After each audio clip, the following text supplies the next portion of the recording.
So, good afternoon. Welcome, everybody. So I'll just first introduce Johan Sundstrand. Johan is one of the founders of Maarten AI videos. He used to be the CEO and is now helping us in our board to give us advice as well. So I'll just first give the word to Johan. Thank you. Super excited to be here. It's exactly, I think it's like the third time in a row I'm on this stage at this event. I absolutely love this stage, so super excited to be back. Thank you for inviting me, Maarten, also to have this opportunity. I still have one foot in this industry. Was also on this stage approximately 2 years ago. I pretty provocative said that I believe AI will be able to sell cars during 2025. And that's now, right? I mean, look at us now. Look where we are. Like, how many of you are using some sort of AI today? Not everything, but some sort of AI. Raise your hands in the business. Like, yeah. So more or less every single one of us are at least using AI for our business today. But I think I was a little bit too optimistic with the timeline. Kind of underestimated this lovely industry. I mean, we're not really known for speed, right? Not being the front runners of everything. And I still see a lot of failure trying to implement AI throughout the business. I mean, the majority of all AI implementation actually still fail, and that's basically because quality data, very old legacy system that doesn't really talk to each other. I mean, dinosaur systems, so how could then AI talk to your systems if they can't even talk to each other? So it's kind of a complex situation we are within at the moment. But I think at the moment, still, we are running like two separated businesses. Since the digital transformation that happened a long time before AI became something, we still have a physical business and we have a digital business, and we still have to duplicate our cost for running the digital one. And it doesn't really matter how many products or platforms or things we add to the digital business, we still haven't seen the ROI from it. So it's kind of stressful situation right now, and to be able to bridge the seamless between physical and digital, we need AI to help us. I mean, that's the only way, actually. So my prediction moving forward, I guess somewhere between 80–85% of the process will be driven by or with help of AI next year.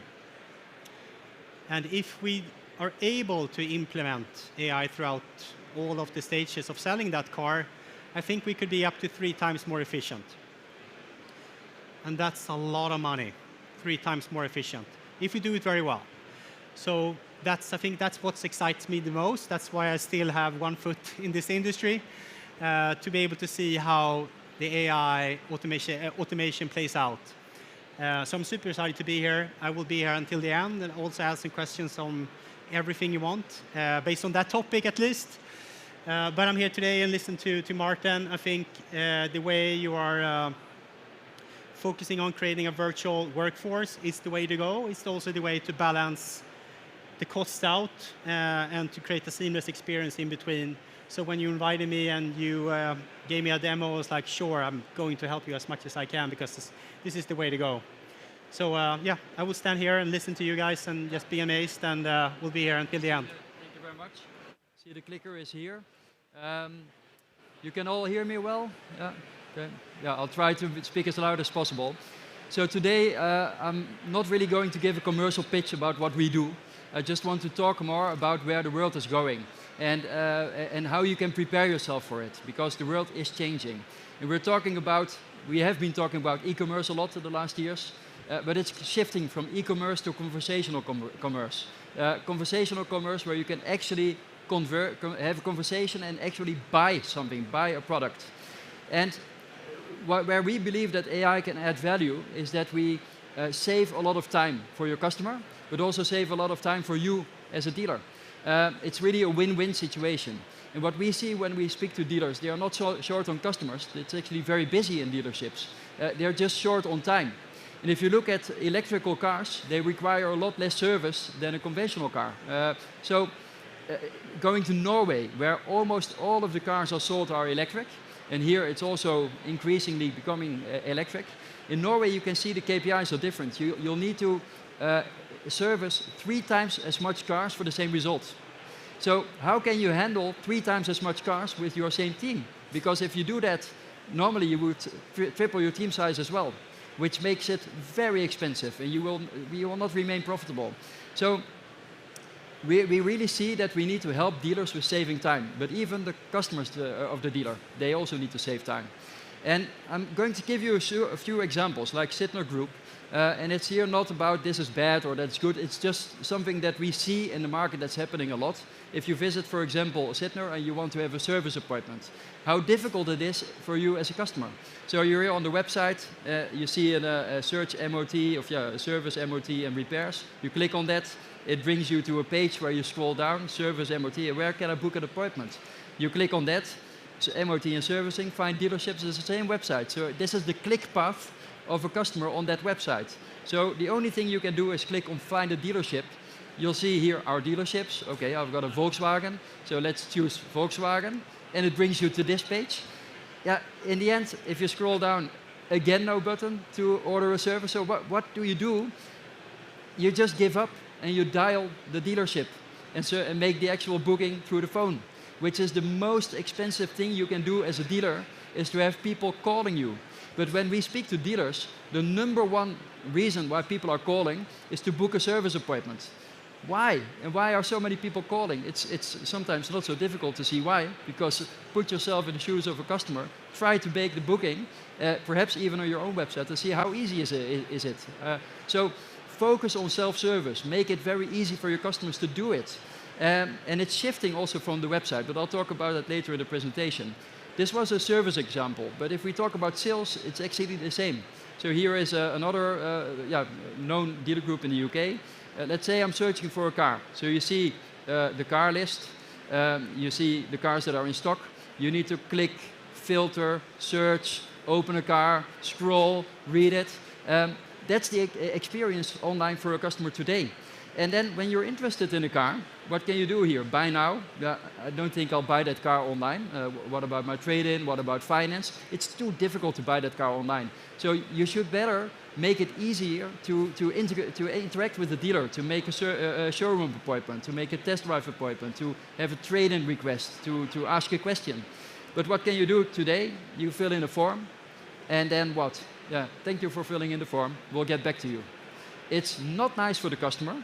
It's taking a long time for the customer to get an answer from the dealer. And actually that customer is also searching other websites and might have a better experience. You just lose the customer. But for you as a dealer, it's also costing you a lot more work, because you get the lead in manually and you need to follow up the lead manually. It's just inefficient and unnecessary for you as a dealer, but also for your customer. So that's something that you need to solve.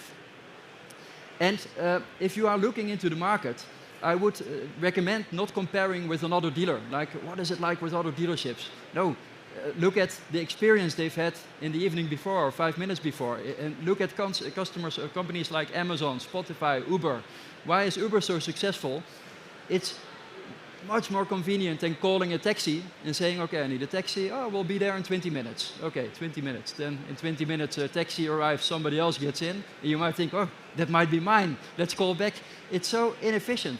With Uber, you just order, you say, okay, that's your driver. You can remain in the restaurant or in the pub until it arrives. You don't need to pay afterwards. Why do so many people use Uber? Because it's just so convenient. So convenience wins every time. And so I would recommend looking at your processes and see these companies as an example.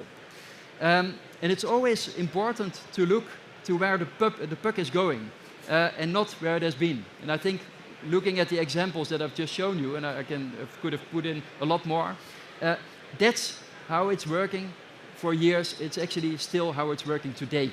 But that's not where the puck is going. Where's the puck going? Is something, for example, if you would have asked this 2-3 years ago, would you change your behavior when you're searching for something? Would you change using Google for something else?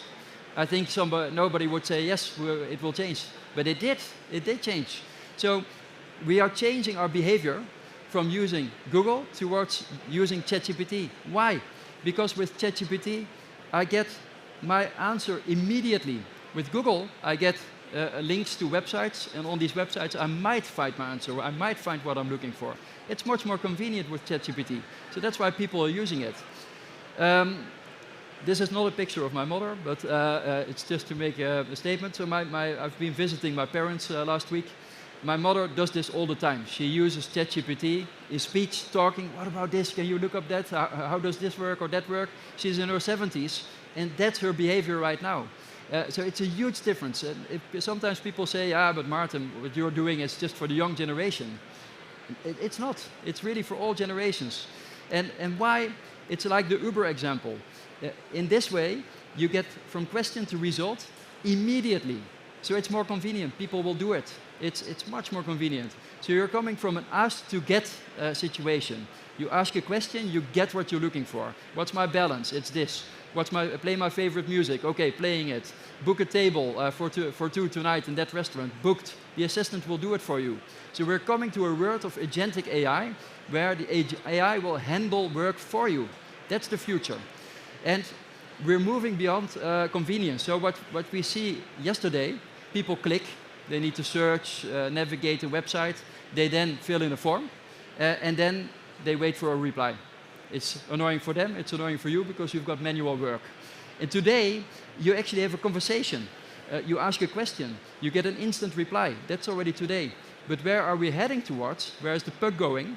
It's that you have 24/7 collaboration with an assistant, that you'll use assistants yourself to do work for you. But when you go to a company that you do business with, that you are also not surprised that they have an assistant to work for you, that it's a virtual team member that is available for you 24/7.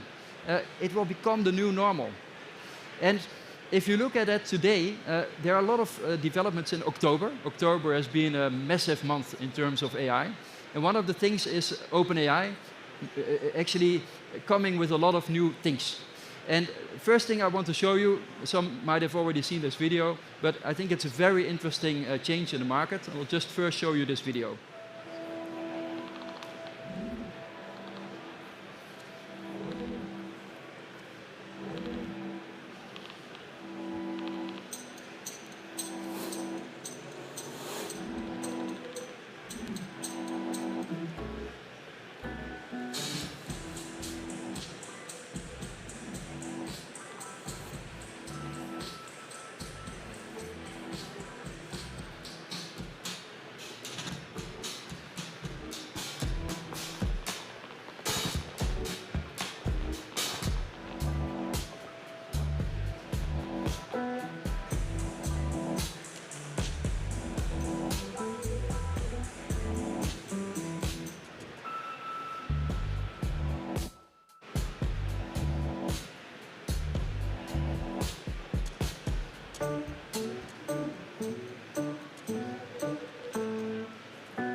So, your car dealership in ChatGPT, your cars, your inventory in ChatGPT.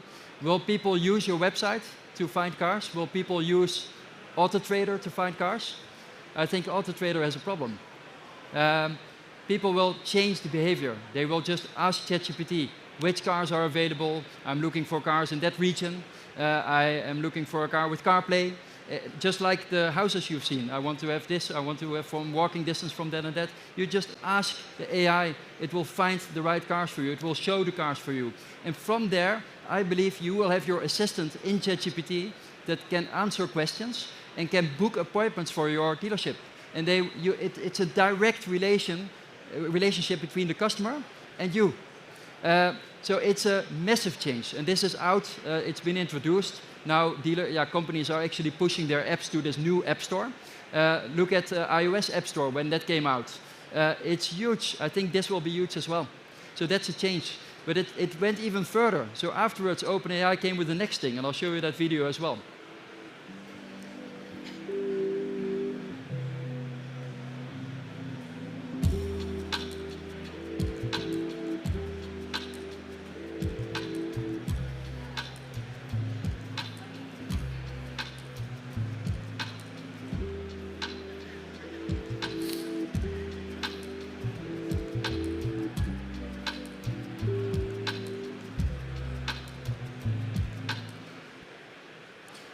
So that's finding products in ChatGPT. They've now added an integration with payment providers like PayPal and others, where you can just pay for your product right in ChatGPT. You don't need to leave the app. You can find products, ask questions about the product, pay for the product, and get it delivered. It's a new e-commerce. It's conversational commerce. And here you see there, they call that an agentic commerce protocol, where you see the user, the customer, using ChatGPT as a platform, the merchant offering a product, as us as car dealers offering cars, offering service, and even payment processors integrated in that integration, in that environment. You don't need to leave it. So booking service appointments will be through here as well in the future. So finding cars, booking appointments, everything, even paying. And they might even reserve a car through it, but let's not touch that. So a question, has ChatGPT ever helped you? So perhaps, can I see some hands? Who has ever helped with yeah, actually almost everybody lifts their hand. It's the same with me. And it's just to point out, so this is a picture of a restaurant where I've been with my family, with the kids in Austria. And we said, we want to go to this typical Austrian restaurant. But there was none in that village. So it said, you need to take that lift, get out over there, walk through the forest, and you'll end up at such a restaurant. So we did it, and my wife said, are you sure, are you sure? Yeah, I hope so. Yeah, and this is where we ended up. Fantastic. So the kids playing there in Austria, finding exactly the same place that I was looking for. People with dirndl, so my girls, I've got 2 daughters. We want to have such a dress, not for sale in that village. I asked ChatGPT, and the next day I had Austrian daughters. And it's just becoming so easy. And the thing I like about it is I'm very sales oriented. I like sales. I think it's a nice profession. You help people out with a problem by providing a solution. And we help people with providing mobility. It's fantastic. So, but if the first thing that you learn when you read one of the sales books or you follow a sales course is ask questions. Stop talking and start asking questions. And I think that in the world where we live in car business, we are too much focused on shouting. It's just shouting and marketing material, and it's shooting with hail. Some of it might hit the target, but in the end, a lot of money is lost. And with the AI, you can go so targeted. So you can ask questions, what are you looking for? What is important for you in a car? So you'll see that in a virtual workforce environment, you'll have specialists, you'll have virtual team members who are specialized at asking the right questions towards the customer, giving a hyper-personal experience. So it's changing a lot. And I'd like to show you a bit where the world is shifting towards. So the App Store will be there. It's happening today. It's actually not the future, it's today. And also today is something that has been launched again in October by OpenAI. It's a new way to browse the internet. And I'll show you that video.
So that's GPT Atlas, a new browser replacing Safari, Chrome, and a lot of people are already using it today. They have their ChatGPT convenience straight at their fingertips when they're browsing the internet.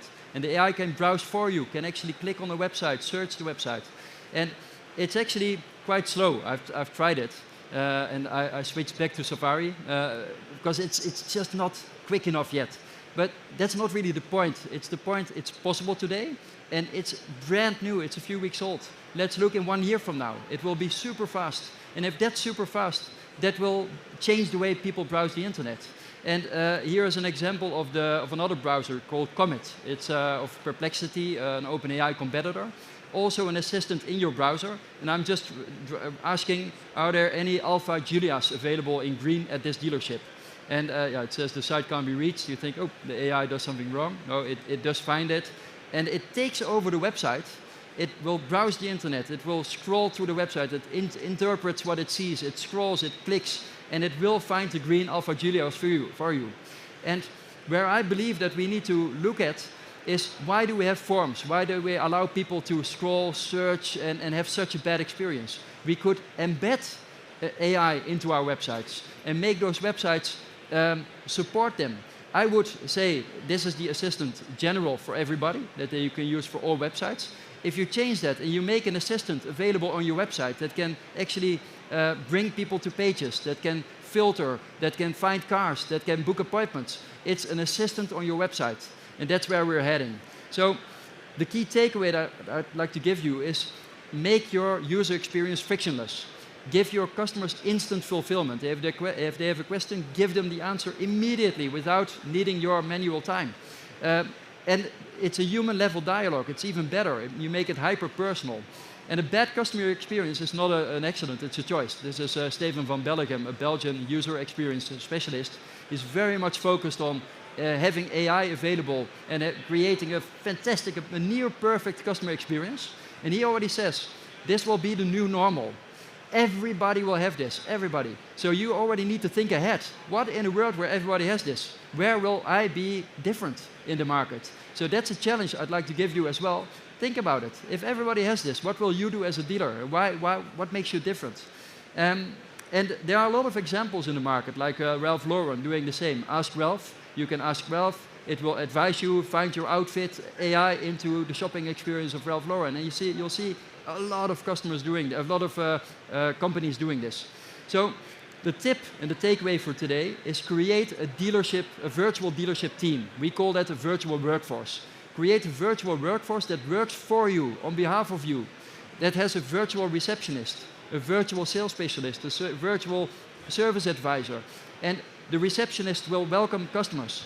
And it can be on different channels. It will welcome and say, okay, what are you looking for? Behind the scenes, another expert, an agent takes over, who is specialized at searching cars or finding cars. Or somebody who is specialized at servicing cars and making service appointments. So the customer will not feel that, but behind the scenes, another agent will take over, who is specialized at that job and asks the right questions, and saving you time and giving a great user experience towards the customers. So that's what I would do. Create your virtual dealership team.